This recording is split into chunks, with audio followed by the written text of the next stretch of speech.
नमस्कार, स्वागत करता हूं आपका स्वामी जी यूट्यूब चैनल पर और गणतंत्र दिवस 2025 की आपको हार्दिक शुभकामनाएं देता हूं।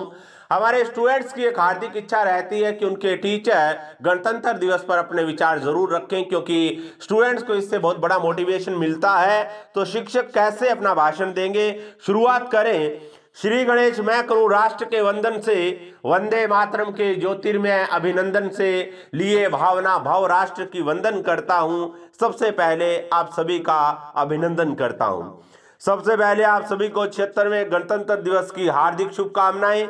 गणतंत्र दिवस के इस पावन पर्व पर उपस्थित माननीय मुख्य अतिथि महोदय, विशिष्ट अतिथि, हमारे प्रेरणा स्रोत आदरणीय बुजुर्गों, घर द्वार की देवी माताओं बहनों एवं उगते हुए सूरज के समान भारत की युवा शक्ति और बड़े बड़े सपने संजोए प्यारे बच्चों का अभिवादन करता हूं। मैंने एक बार लौह पुरुष सरदार वल्लभ भाई पटेल का विचार पढ़ा, जिन्होंने कहा है कि इस मिट्टी में कुछ अनूठा है जो कई बाधाओं के बावजूद हमेशा महान आत्माओं का निवास रहा है।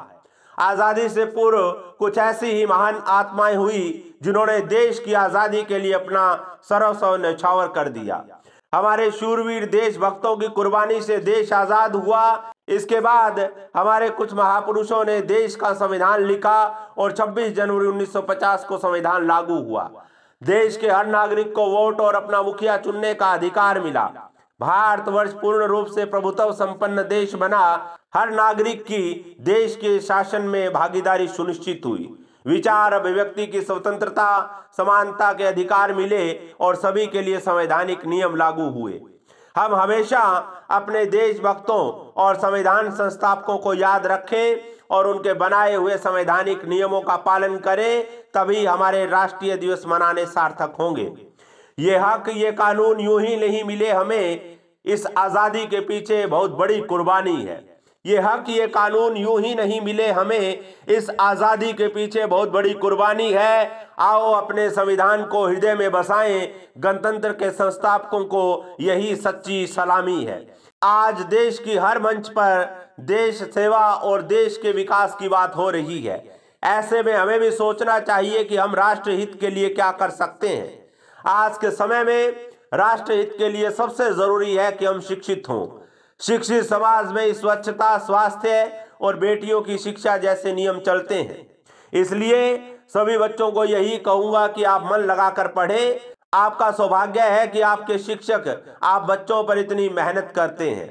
हमारे आदरणीय टीचर्स के लिए एक बार जोरदार तालियां चाहूंगा। आप सभी जानते हैं कि पिछले वर्ष स्कूल का परिणाम जबरदस्त रहा है। नए विचारों का निर्माण करती है, मानव मन को शक्तिवान करती है, बराबरी का दर्जा देती है शिक्षा। शिक्षा ही समाज का कल्याण करती है। इस बार भी आप मेहनत करें और स्कूल का बेहतर परिणाम दिखाएं। बेटियों से जरूर कहूंगा कि आप मन लगाकर पढ़ें और अपने पेरेंट्स का नाम रोशन करें। मुझे पता है कि कुछ बच्चे गरीब परिवारों से हैं। आपसे मैं एक ही बात कहूंगा कि आप ही अपने घर की रोशनी हैं। आज आप अपनी इस उम्र में मेहनत करके अपना भाग्य बदल सकते हैं। उन्हें मंजिल नहीं मिलती जो किस्मत के सहारे हैं, वह जिंदगी मौत है जो हिम्मत के हारे हैं। कुछ लोगों के हाथों में केवल 3 लकीरें ही होती हैं, कोई धन संपदा नहीं होती, लेकिन ये लोग अपने हाथों से अपना भाग्य लिखते हैं। मुझे विश्वास है कि हमारे गांव के विद्यालय से ऐसी प्रतिभाएं निकलेंगी जो आने वाले भविष्य में सूरज बन के चमकेंगे। बच्चों के अभिभावक भी आए हुए हैं, उनसे भी मैं कहना चाहूंगा कि आप थोड़ा बहुत अपने बच्चों के लिए समय निकालें। आज आधुनिकता की दौड़ में 10, 12, 15 वर्ष की आयु में संतान को जागरूक करना बहुत जरूरी है।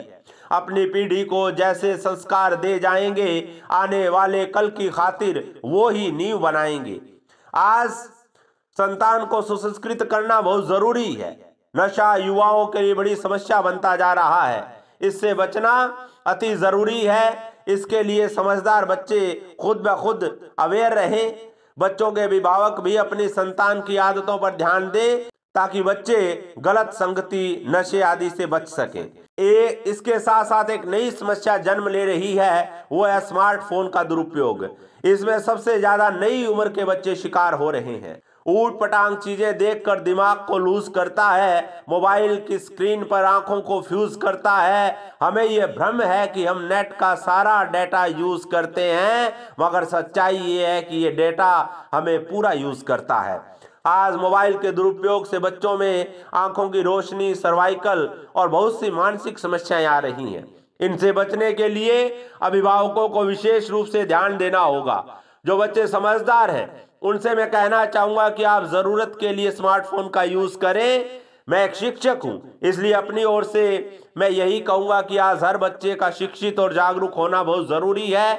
मैं तो कहूंगा कि शिक्षा का यह दायित्व हर ग्रामवासी को निभाना चाहिए। इस विद्यालय में हम शिक्षकों का पूरा प्रयास रहता है कि बच्चे जिम्मेदारी के साथ पढ़ लिख कर सफल इंसान बने, मगर इसके लिए हम चाहते हैं कि बच्चों के पेरेंट्स भी हमारा साथ दें। टीचर्स और पेरेंट्स का साथ होगा तो बच्चों का भविष्य स्वर्णिम होगा। आज का कार्यक्रम बहुत ही शानदार रहा। हमारे स्कूल के टीचर्स पढ़ाई में भी बहुत मेहनती हैं। पढ़ाई के साथ साथ बच्चों को रचनात्मक एक्टिविटी भी पूरी मेहनत से करवाते हैं। आज बच्चों ने शानदार कार्यक्रम पेश किए, इसके लिए इन बच्चों के लिए और टीचर्स के लिए आपकी तालियां होनी चाहिए।